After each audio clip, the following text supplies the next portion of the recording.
Şəkildə AK şüası BAS bucağının fərqi 2 dərəcə olan 2 bucağa ayırır. BAS bucağının dərəcə ölçüsünü tapın. Burada 2 hala baxaq, hansı şərt ödənər. Əvvəlcə 2x üstəgəlsin 2, yəni BAK bucağının üzərinə 2 əlavə etsək, əgər 3x çıxılsın 7, yəni KAS-ni verirsə, 3x çıxılsın 7.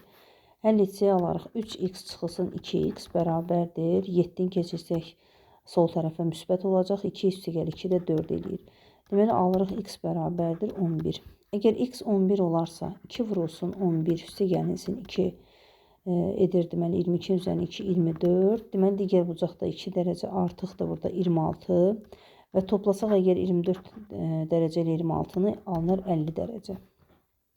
İkinci halda isə, əgər 2x üstəgəlsin 2 bərabər olarsa, 3x çıxılsın 7 üstəgəlsin 2-yə, bu zaman alarıq 2x üstəgəlsin.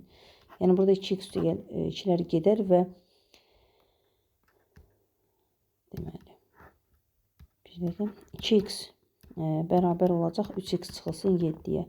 Buradan da alarıq ki, x bərabərdir 7-yə. X 7-yə bərabər olarsa, ikinci halda hesablayaq. 2 vurulsun 7 üstəgəlsin 2, 16 və 16-nın da üzərinə 2, digər bucağımız 2 dərəcə çoxdur. Bu da 14 eləyir. 16 ilə də 14-ün cəmi 30 eləyir. Burada 30 dərəcə yoxdur. Ümumiyyətlə 50 dərəcə doğru cavab olur.